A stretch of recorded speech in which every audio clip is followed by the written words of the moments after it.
Hare Krishna.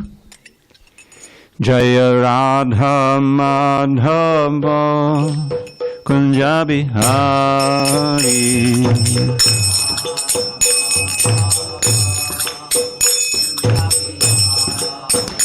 Jaya Radha Madhava Kunja Bihari. Not on the floor. Sorry. Yeah, just tuck it in. Yeah. Gopi Jana Vallabha Girivaradhari.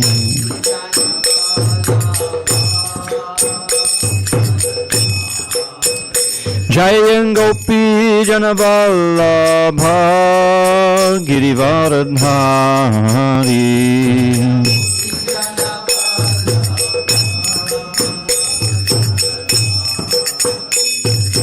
Yashodanandana Brajajana Ranjana.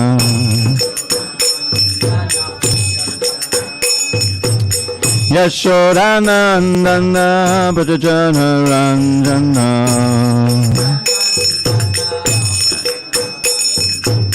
Yamuna Tira Vanachari. Yamuna Tira Vanachari.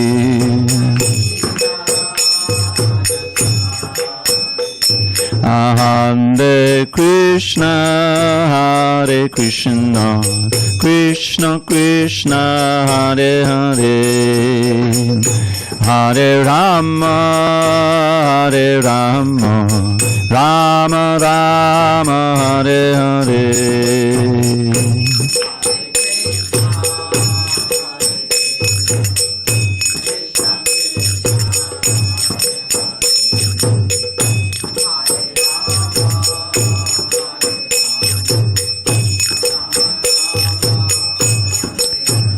Hare Krishna, Krishna Krishna, Hare Hare, Hare Rama, Rama Rama, Hare Hare. Krishna Krishna, Hare Hare, Hare Rama, Rama Rama, Hare. Jaya Radha Madhava Kunja Bihari. Jaya Radha Madhava.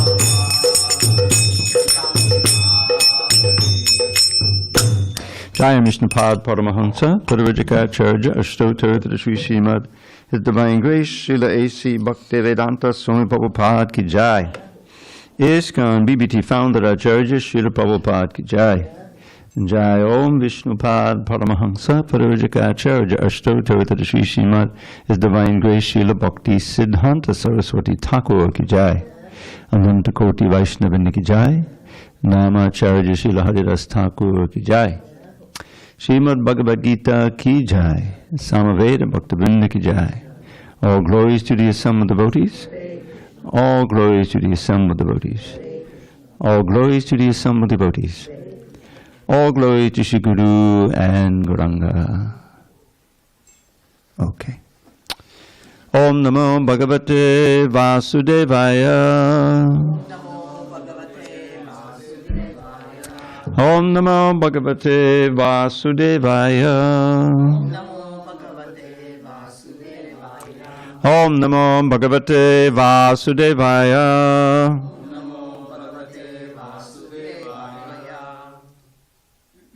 On this 22nd day of October 2024 in San Diego, we're reading from Srimad Bhagavad Gita as it is, translation and commentary by His Divine Grace A.C. Bhaktivedanta Swami Prabhupada. And we are in chapter 13, Nature, the Enjoyer, and Consciousness, page 553, text 22.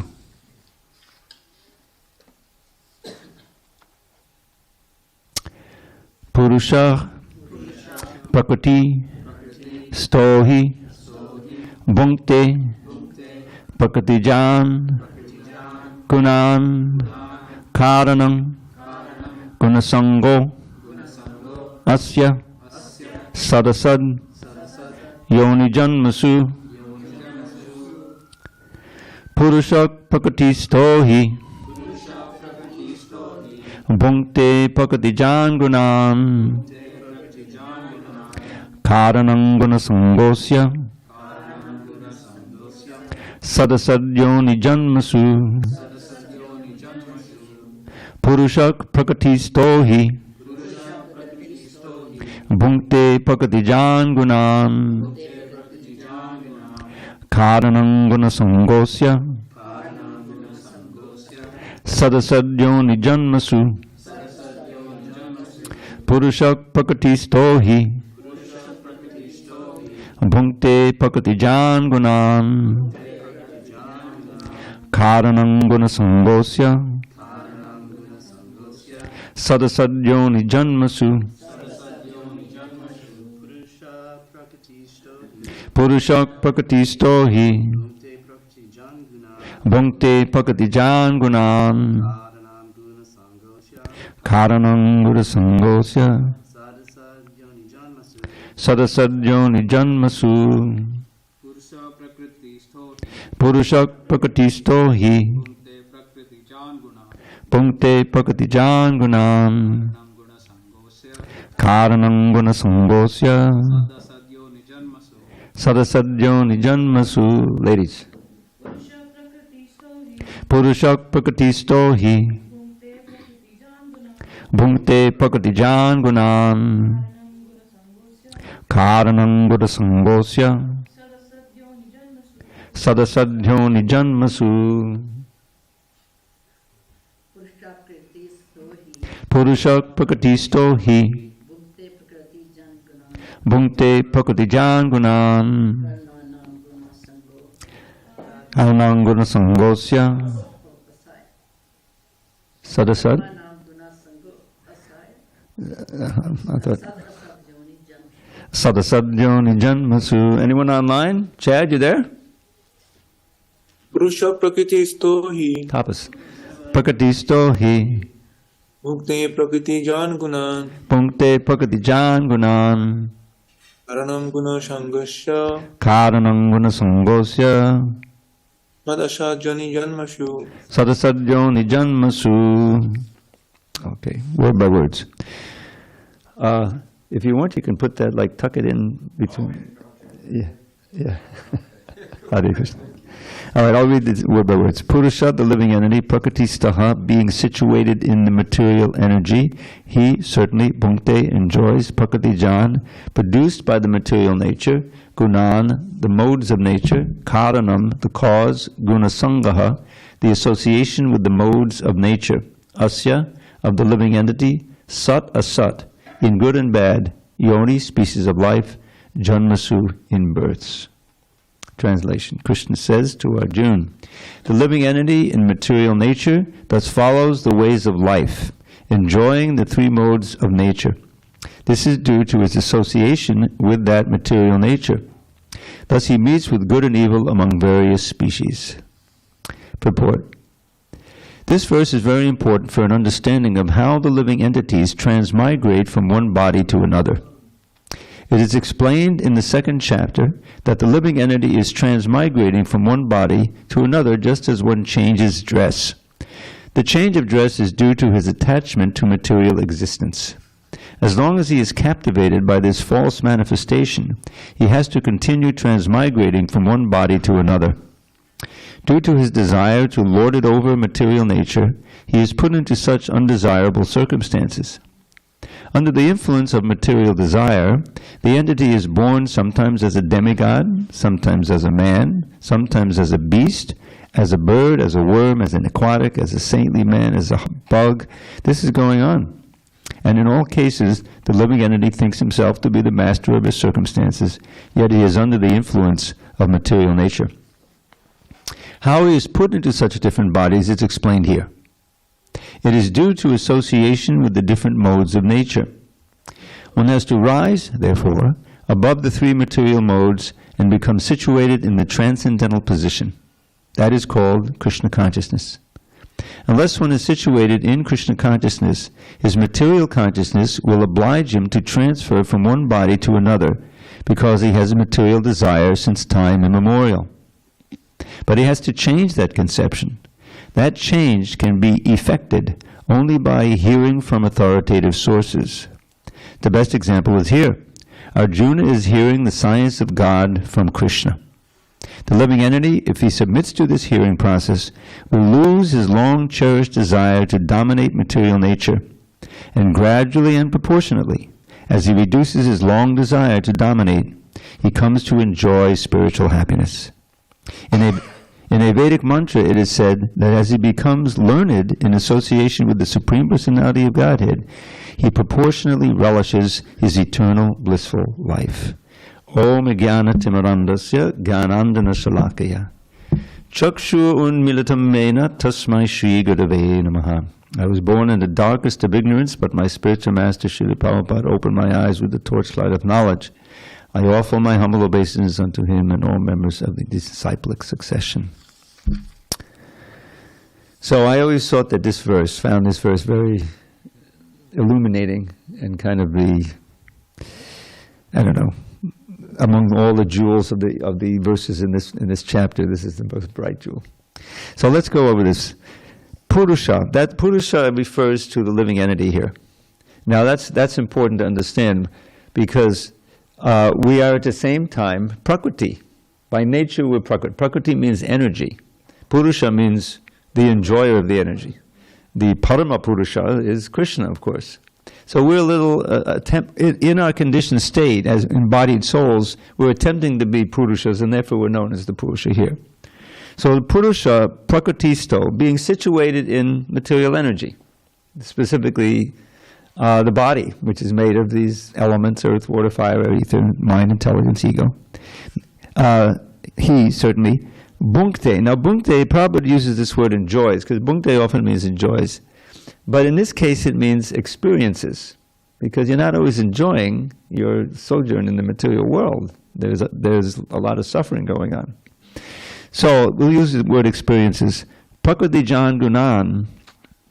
Prakriti Jan means generated from Prakriti, the three modes of nature. As we associate, the Purusha is associating with those modes, allowing himself to be influenced by the mode of passion, or ignorance, or striving to be influenced by the mode of goodness. The important element here is that we have free will into how we associate with those modes. But in the state of ignorance, we don't know anything. We'll just, whatever attracts us, we'll associate with it, maybe in the mode of ignorance, in which case we'll suffer like anything in the mode of passion. So the knowledge of how we should tailor our association for where we want to go and what we want to do, that's the whole process of devotional service. So then he says, okay, that Bhunkte Prakriti Jan Gunan Karanam Gunasangosya, the association with the modes of nature, Gunasanga, as that is the cause, Karana, as the Karanana by Vishnu, the causal ocean. Karanam Gunasanga Sadasad Yoni Janmasu. Janmasu means birth, Yoni means womb, Sadasad means good or bad, favorable or unfavorable. What would be an unfavorable birth to take? Subhuman, dog, cat, insect, bird, fish of millions of kinds, trees, whatever. These are all very unfavorable because it puts your attempted trip or escape from this material world on hold. You don't have the intelligence. You don't have nothing. You're just in a completely dark condition of ignorance. These trees, every tree out here is a living entity in there. Where they reside in the tree, I don't know, near the roots, whatever. But they're, what a consciousness. They're so covered. It's so tragic. Because that living entity is part and parcel of God. At one point, it is a human being. But it misused that human form of life and associated with the mode of ignorance, and then you get thrown down into these lower species. So, knowing this, then the question is, how can we act in such a way? How can we associate with these modes in order to uplift ourselves? So the first point is that, we want to, a good platform is the mode of goodness. Mode of goodness. Just like in this temple, if you're actually able to join the ashram, well then you have to change your lifestyle, mostly. Get up early, take a bath, clean, it keeps everything clean, right? And try to absorb your mind in the Shastra and in Krishna consciousness, the holy name. All of these things are in the mode of goodness or pure goodness, and it changes you. It uplifts your mind. Your consciousness changes. You become much more peaceful. Because as you become attracted to Krishna, in other words, that's just the context by which you can see the deity, perform services, chant, all the things that we do that are part of devotional service. But an important part of it is the lifestyle that you lead. You know, the 4 regular principles, very important to set the stage or the foundation upon which you can then be Krishna conscious. So, let's explore this purport. First, the translation again. Living entity in material nature thus follows the ways of life, experiencing the 3 modes of nature. You see, bhukti can mean both enjoy and experience. And here it means experience. This is due to his association with that material nature. Thus he meets with good and evil among various species. Now the evil here, Prabhupada would use evil in a way that's not so common in American English. And evil simply means things that are painful. That's all. You look it up in the dictionary in like definition 3 or 4.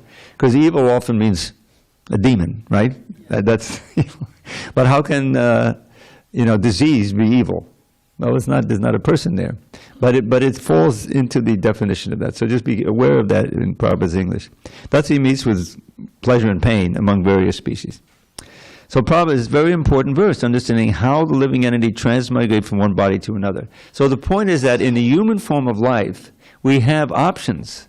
We can use our intelligence to decide how we will associate with nature, to get a better body in the next body. The best body is the spiritual one. No more coming back, actually go back to Godhead. That's possible, you see.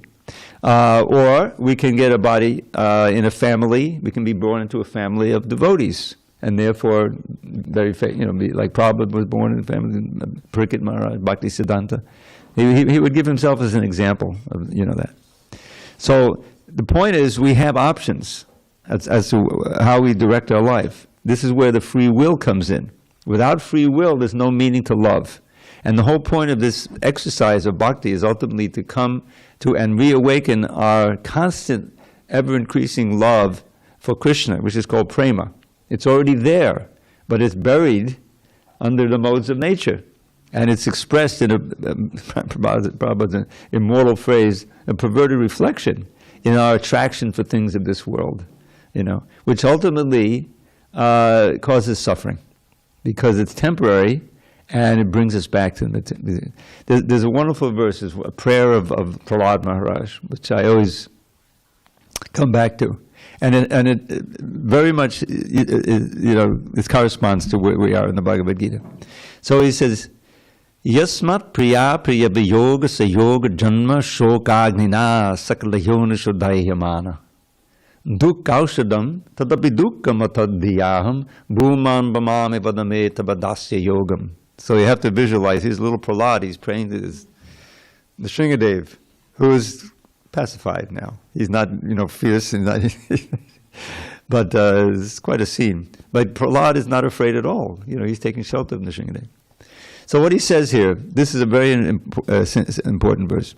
So, yasmat priya priya yoga sayoga janma shokagnina. So, shokagnina means the fire of lamentation, the misery of being in the material world.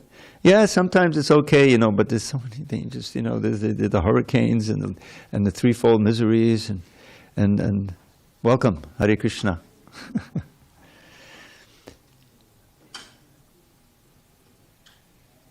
Yeah, we're going to have darshan at 8:15, if you want, which is a little ways off. Otherwise, you're welcome to stay for class. If you like, the ladies sit on this side, the men you can sit over here on the bench, and make sure they have books. You can give them the book and get another book.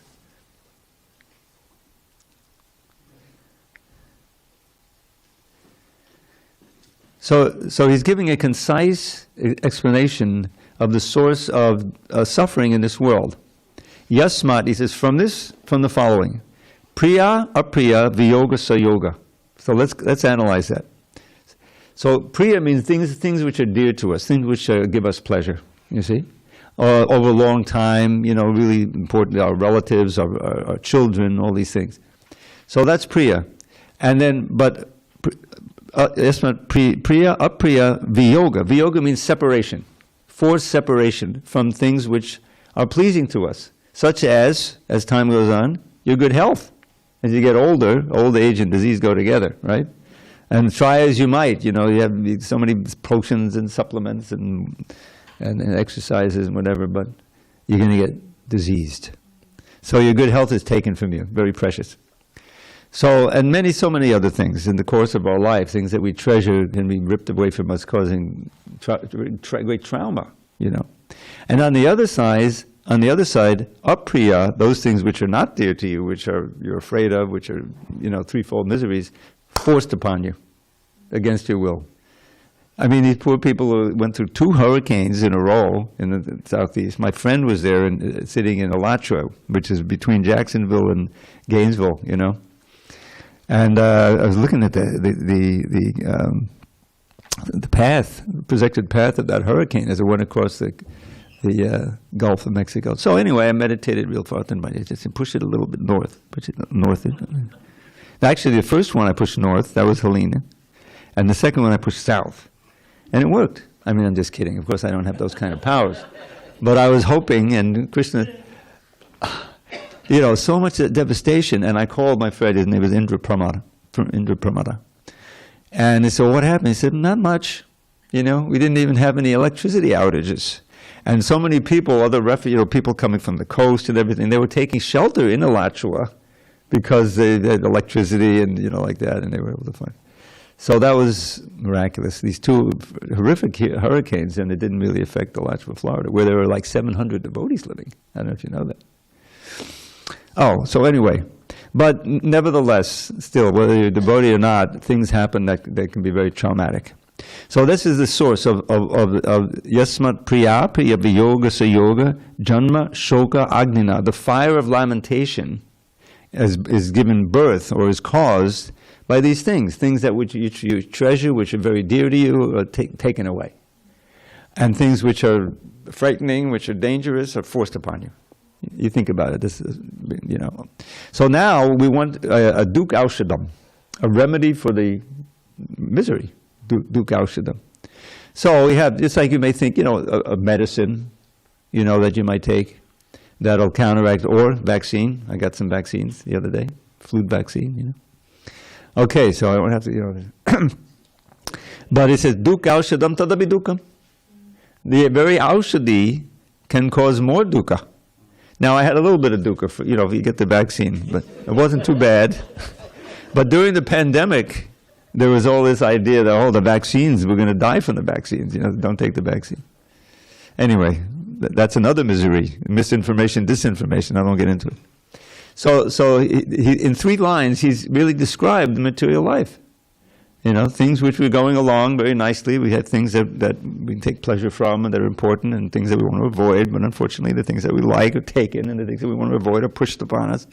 And this is, and then you have a remedy. I always remember this. Years and years ago, I happened to be looking at Reader's Digest. I don't even think they have it anymore. But anyways, a little magazine, and they had some advertisement on some depressive thing, and they showed some lady, you know, dancing with her child in the field. You know, she wasn't depressed anymore. You know, and you turn the page, and there's 2 pages of side effects. Oh my God, you know, kidney failure, this and that. So that's duk aushadam tadapi dukam. You see, the very aushadi for the dukkha causes more dukkha. So that's the living entity of material nature. The first line, half line of this translation. That's where we are. Follow the ways of life, experiencing the 3 modes of nature, sometimes pleasure, sometimes pain. This is due to association with the material nature. Thus he meets with good and evil among various species.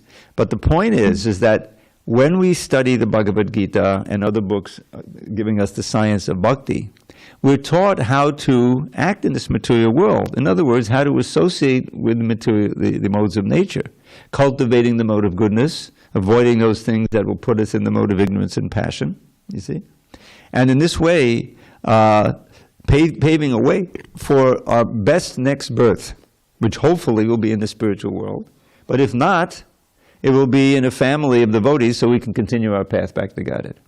So it's all a question of how we direct our lives by the instructions of Guru, Shastra, Sadhu. We have these three pillars of pramana. Pramana are things that you trust and you have faith in to guide your life.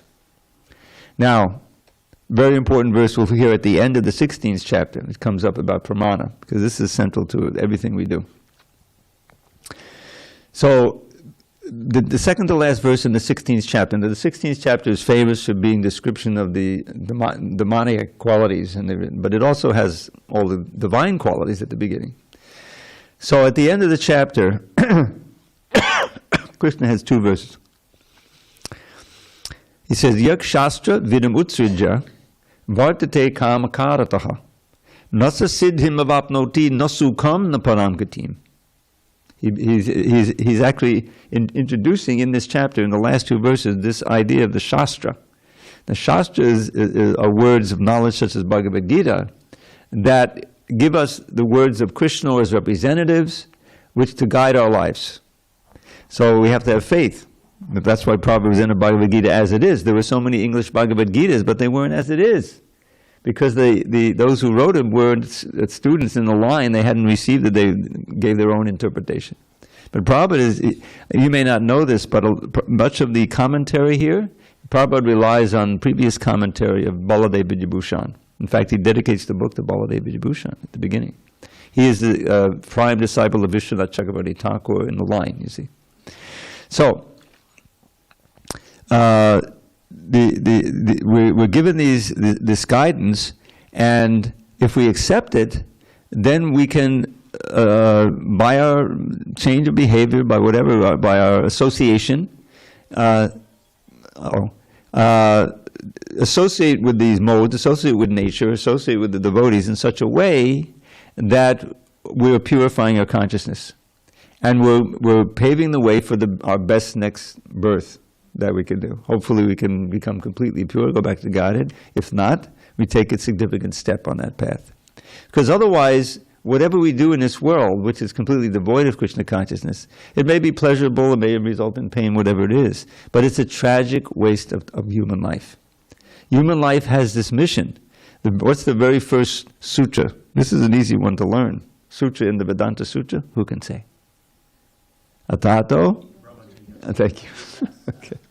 Atato is a combination of two words. Ata, ataha, means now, therefore. It's interesting because this is the beginning of the book, but he begins with the word therefore. Therefore is supposed to be at least at the end of some argument, right? So the understanding is all the other Vedas, all the other Puranas have led up to this Vedanta Sutra. Vedanta Sutra is the end of knowledge. Of course, the final book is the Bhagavatam, which is the commentary on Vedanta Sutra. But Vedanta Sutra, these sutras are concise aphorisms that all possess important instruction. So the first instruction is, now therefore, as a human being, you should inquire into Brahman. Brahman. Now what is this Brahman? Brahman in generic terms means the great, you know what it is. But in this context it means the ultimate source of everything, the supreme Brahman. We are also Brahman, but we're minute Brahman, spirit. But the Supreme Spirit, the Parama Purusha, is God, is Krishna. So the next sutra defines it. What is that Brahman? Janmadyasya yataha. Janma means birth, as in Janmashtami, right? And Adi, Janmadi, what comes after birth? Oh, growth, and then all of these, and then staying for some time and ultimately disappearing. So this is who has caused the birth or the generation of everything that we see, who maintains it, and who ultimately destroys it. That's who we're looking for, or what we're looking for. Now, in the Vedanta Sutra, ultimately, and very explicitly in the Srimad Bhagavatam, Bhagavad Gita, that Brahman is a person, Parama Purusha, the Supreme Person. a conscious entity, not something impersonal. Because you can't have all these persons. We're persons, right? Does anyone want to raise his hand? I'm not a person. We're all persons. We have personality, we have senses, we have desires and all this. All of that cannot come from the impersonal. It doesn't make any sense, you see.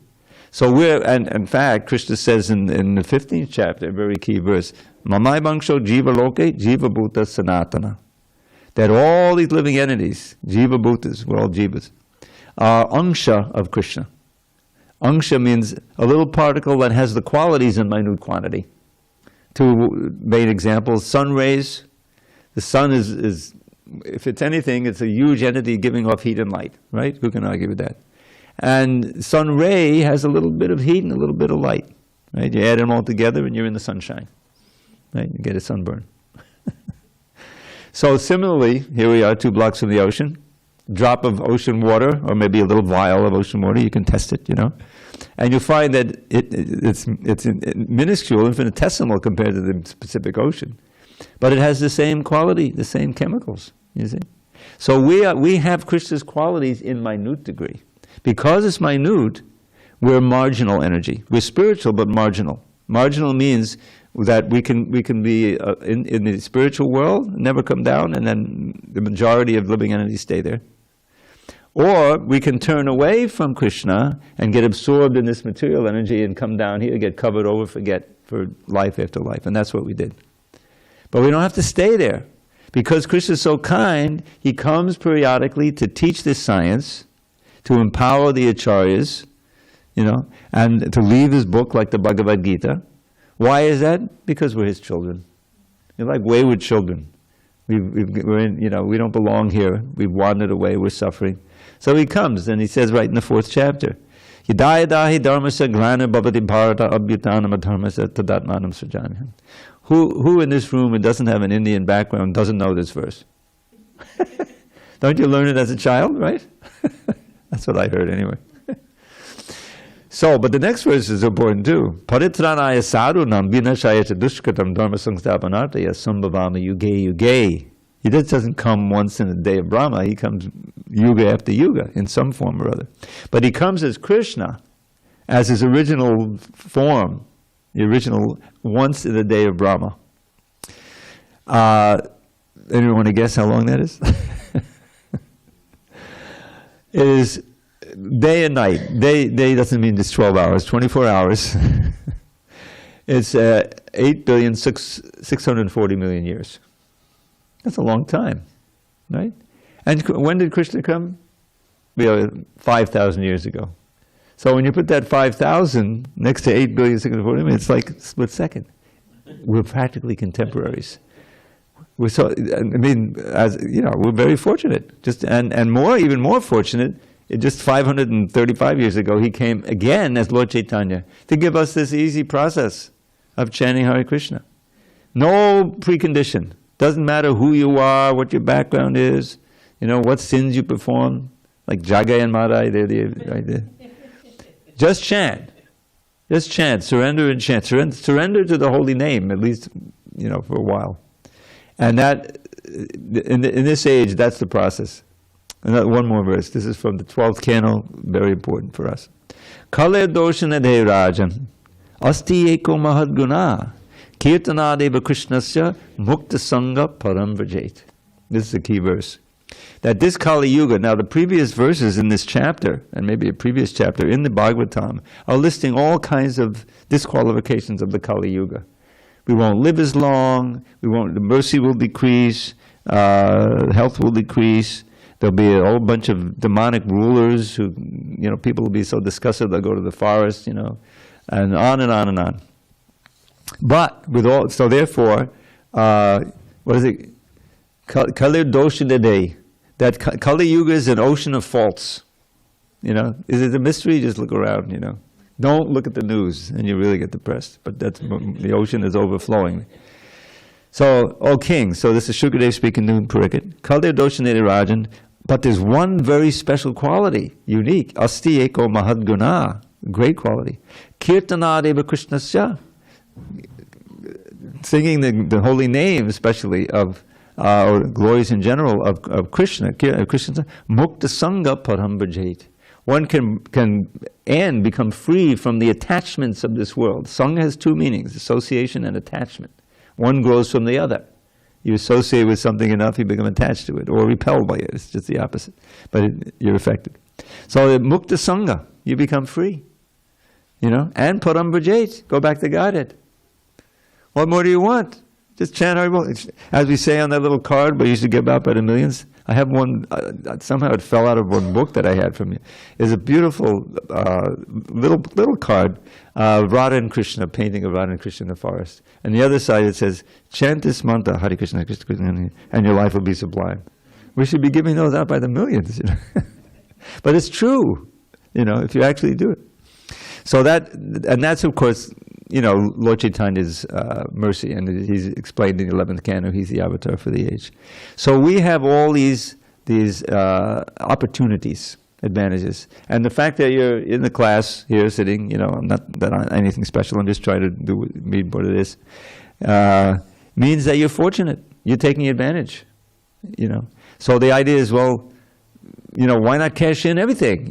Go for broke. Get the book, study it, get online, YouTube, and mostly Hare Krishna, Krishna Krishna, Hare Hare, Hare Rama, chant the holy name. And that way, we will properly use our human life, and we'll associate with the modes as we should, which is basically to just try to get into the mode of goodness and pure goodness, and change our whole lives and make substantial progress in going back to Godhead. And who knows? Maybe we'll actually make it, If we're fortunate to be in the association of devotees, when that time comes, when we all have to leave the body, and they're helping us to remember Krishna, then we can also go back, and actually end this whole sojourn in the material world.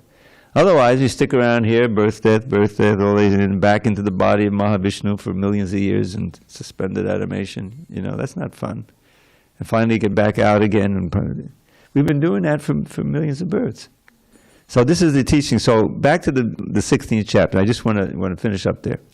So he says, Shastra Vidamutsuja. So all of that's come from the Shastra, from Bhagavad Gita and Bhagavatam, what I just spent. Those who ignore the vidhi, the instructions of the Shastra, vidam utsrija, cast him upon, vartate kama katata, and continue to act according to the whims of their material desire. Nasa siddham avapnoti, they don't get perfection. Nasukam, they don't go to happiness. Certainly not param gatim, they don't go to the ultimate. So now the last verse, again he's bringing in this idea of pramana. Tasmat, therefore, this is the argument from the whole chapter, the divine qualities, the demonic qualities. Now here's the punchline, so to speak. Tasmat, shastra pramanam te karya vavastito gatra shastra vidhanoktam karma kartam ihardasi. So therefore, one should consult shastra, received from the right source, properly translated and so forth, purely given. Vidya means instruction, you see? Like Vaidhi Bhakti means bhakti according to the instructions, not spontaneous yet. Yakshastra vidam tasmat shastra pramanam te. Therefore, Arjun, you should accept as evidence for what to do and what not to do the genuine Shastra. And the very word Shastra comes from the root shas, which means you're accepting the control of the Shastra for you're determining what to do and what not to do. Another word, similar word? Shastra. This is why it's so important to keep those long A's long and the short A's. Shastra is a weapon. Is a sword or AR-414, whatever, Oh, yeah, okay, I'll do whatever you want. You're under control. And another word? Shishya. You agree, as a disciple, to agree to be controlled by the Guru, which is all auspicious in the Shastra. So, back to our little verse. Tasmat Shastra Pramanam Te Karya Vavastito. Therefore, one should accept genuine Shastra, purely given, as the evidence of what to do and what not to do. And now, having understood that evidence, one should actually act in that way, doing and not doing, as a matter of duty. Because our impulse may act another way, but you say, no, the Shastra says this, don't do it. And then you say, I got to do that, I get up at 3:30 in the morning. Okay, Shastra says do it, I will do it. So this is what it means. You do things that may be a little difficult, because you know you should, and you refrain from things that that refraining may be a little difficult, but you do, because that's what it means to accept as pramana. All right, any discussion on these points? Okay. Next verse. Upadrasthana mantacha bharta bhokta maheshwaraha paramatmeti chapyukto dehismin purushak paraha. Yet in this body there is another. So he talked about the Purusha, the living entity in the body, and now he said, but there is another, a transcendental enjoyer, who is the Lord, the Supreme Proprietor, who exists as the overseer and permitter, and who is known as the Supersoul. Purport. It is stated here that the Supersoul, who is always with the individual soul, is the representation of the Supreme Lord. He is not an ordinary living entity. Because the monist philosophers take the knower of the body to be one, they think that there is no difference between the Supersoul and the individual soul. To clarify this, the Lord says that He is represented as the Paramatma in every body. He is different from the individual soul. He is para, transcendental. The individual soul enjoys the activities of a particular field. But the Supersoul is present not as a finite enjoyer, nor as one taking part in bodily activities, but as the witness, overseer, permitter, and supreme enjoyer. His name is Paramatma, not Atma, and he is transcendental. It is distinctly clear that the Atma and Paramatma are different. The Supersoul, the Paramatma, has legs and hands everywhere. But the individual soul does not. And because the Paramatma is the Supreme Lord, he is present within to sanction the individual soul's desiring material enjoyment. Without the sanction of the Supreme Soul, the individual soul cannot do anything. The individual is bhukta, or the sustained, and the Lord is bhokta, or the maintainer. There are innumerable living entities, and he is staying in them as a friend. The fact is that every individual living entity is eternally part and parcel of the Supreme Lord, and both of them are very intimately related as friends. But the living entity has the tendency to reject the sanction of the Supreme Lord and act independently in an attempt to dominate nature. And because he has this tendency, he is called the marginal energy of the Supreme Lord. The living entity can be situated either in the material energy or in the spiritual energy. As long as he is conditioned by the material energy, the Supreme Lord, as his friend, the Supersoul, stays with him just to get him to return to the spiritual energy. The Lord is always eager to take him back to the spiritual energy, but due to his minute independence, the individual entity is continually rejecting the association of spiritual light. This misuse of independence is the cause of his material strife in the conditioned nature. The Lord, therefore, is always giving instruction from within and from without. From without, he gives instructions as stated in the Bhagavad Gita. And from within, he tries to convince the living entity that his activities in the material field are not conducive to real happiness. Quote, "Just give it up and turn your faith toward me, then you will be happy," he says. Thus, the intelligent person who places his faith in the Paramatma, or the Supreme Personality of Godhead, begins to advance toward a blissful eternal life of knowledge. So this is very nice. So this, again, the Supersoul is, every the last few days that I gave class, I've been quoting this verse. At the end of the 5th chapter, Prabhupada called this the peace formula. Bhoktaram yagyatapasang sarvaloka maheshwaram suridam sarvabhutanam gyatva mam shantim richyati. So he says, Bhoktaram yagyatapasang sarvaloka maheshwaram, one who understands that I am the ultimate enjoyer of all sacrifices and austerities, that I am the Lord and Master of all the worlds, Sarvaloka Maheshwaram, and, most important for us on a personal level, I am the eternal ever well-wisher, the Surit in the heart of everyone, as the Supersoul of every living entity. That person can attain real peace. So back to so he's describing himself here. Now, what does he do as our well-wisher? Well, he's trying to instruct us. And since we're not listening to him, he's within our heart, he comes outside as the Shastra and as the Guru or Gurus, the Shiksha Guru and the initiating Guru. So that's, Krishna's making that effort because we're his children. Yeah, how does it? Yeah.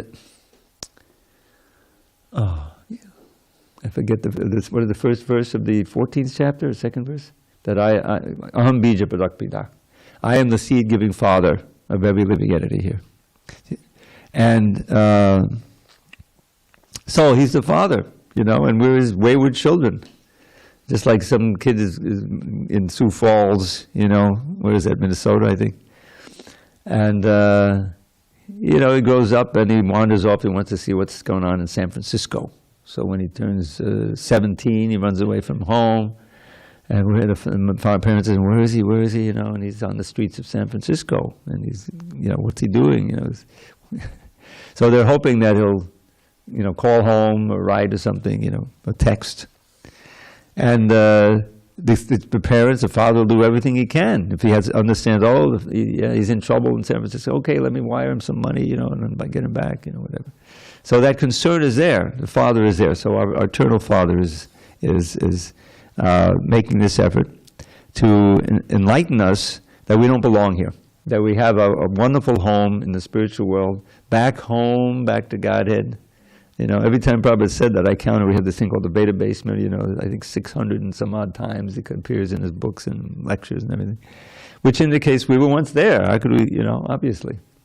So why did we leave? So we were meant to learn, it was a big mistake. How can we rectify it? Chant Hare Krishna. Begin chanting Hare Krishna, and then you'll find some of the things to do, and purify the kind. It's just a question of impurity that's blocking our understanding of who we really are. Chaito Dharpana Marjanam. Lord Chaitanya says this Sankirtan, of the holy name, polishes the mirror of the heart and the mind, so that we can see ourselves as pure spirit and understand or even see the Supersoul in there. And that's equivalent to liberation. Bhava Mahadabhagni Nirvapanam. The forest fire of material life is extinguished in that way. And goes on, the life and soul of transcendental knowledge, the source of all good fortune, spreading the rays of the benediction moon, Prabhupada's immortal phrase. And if you take part in it, Anandam Buddhivardhanam, you can dive into an ocean of ever-increasing bliss. Well, that sounds like Pollyanna, what do you call it? I mean, that can't be. Lord Chaitanya showed how blissful it can be, the chanting of the holy name. Right? It was reality. And we can experience it in the Hare Krishna movement. And every step, if you're always remembering that name, you'll be in bliss. Patipadam purnamita sarvasvanam. Sarvatmastapadam padam vijayate Shri Krishna Sankirtanam. Okay, since you're listening so nicely, I'll give you the translation. All glories to the chanting of Shri Krishna's holy names, which easily extinguishes samsara's blazing flames by polishing the lust-encrusted mirror of the heart. That chanting is the waxing moon and knows the secret art of causing the white lotus of good fortune to unfurl its petals far and wide throughout this bleak and blighted world. Of transcendental knowledge which will take us to life's goal, the chanting of the name of Krishna is the life and soul. The ocean of ecstatic bliss floods far beyond its bounds wherever Krishna's merciful and mystic name resounds. Indeed, whenever Krishna's names are sung in congregation, at every step one tastes a joy that knows no limitation. So hear with great attention as I earnestly request, please chant Shri Krishna's holy names and be supremely blessed. The soothing nectar of the name will bathe your consciousness, bestow pure love for Krishna, and eradicate distress. The whole Hare Krishna movement is based on that. Okay, if you come on Monday, and this is just tomorrow, I'll give you the next 5 verses in there. All right, any questions on this Upadrashta or the Mantacha? The other transcendental. So that, classically, we're kind of running out of time. In the Upanishads and in the Bhagavatam, twice actually, there's this wonderful analogy of 2 birds in the tree. The body's like a tree. And you got these 2 birds. There's the observing bird, the Supersoul, and the so-called enjoying bird trying to eat the fruits of the tree. You see?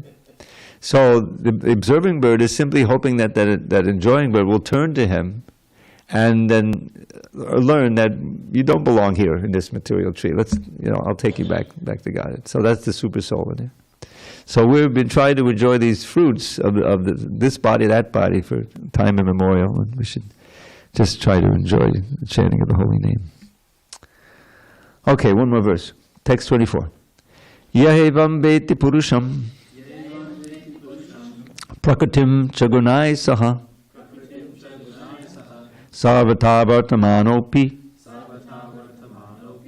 nasabuyo bijayate. One who understands this philosophy concerning material nature, the living entity, and the interaction of the modes of nature is sure to attain liberation. He will not take birth here again, regardless of his present position. Purport. Clear understanding of material nature, the Supersoul, the individual soul, and their interrelation makes one eligible to become liberated and turn to the spiritual atmosphere without being forced to return to this material nature. Liberated and turn. I wonder if that turn is supposed to be a return. Because I'm an editor. I'm going to check that out later. This is the result of knowledge. The purpose of knowledge is to understand distinctly that the living entity has by chance fallen into this material existence.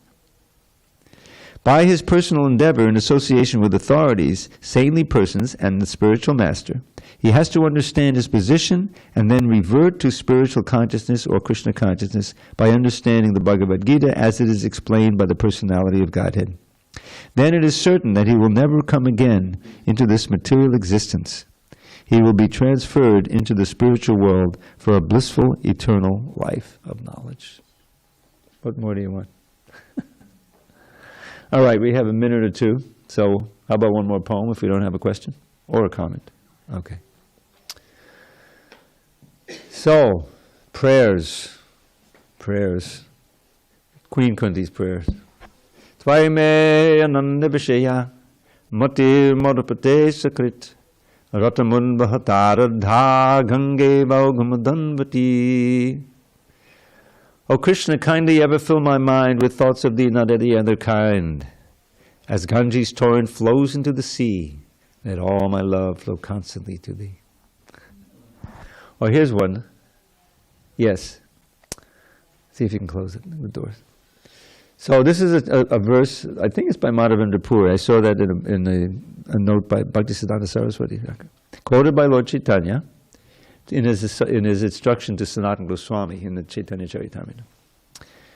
And he says, Kamadinam katina katita palita durnideshas tesham jata maina kadona natrapano pashantihi utrijaitan adayadupate sampratam labna buddhis tvamayatak shadanamabhayam mam niyung svatmadasye. In how many ways have I sought to obey the seductive demands of my wicked desires? They've shown me no mercy, yet on I've gone shamelessly trying to quench lust's unquenchable fires. But now I'm rejecting these hellish desires, for my higher intelligence now has awoken. O Krishna, O shelter of fearlessness, please let me serve you with faith that will never be broken. And the key phrase is there, awakening the intelligence. That's what these classes are all about. That's what this book is all about. Prabhupada dedicated his life to that. So that our strong intelligence, which is the main difference between us and the animals and the birds and the insects, the better intelligence by which you can understand this. So when you inform it by this knowledge, then you say, oh, I'm not going to yield to these lower self demands. You hold them in check and you sublimate that energy into service to Krishna. And that's, but we need Krishna's help, so please let me serve you with faith that will never be broken. It's a very nice prayer. Send me an email and I'll send you my poems. I have a whole file. Some of them are just like, Madodam, Madodam, Bapadatsi Bibo, Madodam, Madodam, Vadanam, Madodam, Madugandi Madusmita Metadaho, Madodam, Madodam, Madodam, Madodam. Sweet, sweet is my dear Lord's form, sweet as till his face so fair, but his honey-scented gentle smile is sweet beyond compare. Krishna Karnamrita, can't beat it. Okay, we have to adjourn because the curtains will open soon. Thank you for your attention. You're all invited for an encore tomorrow. Same time. And let me get this.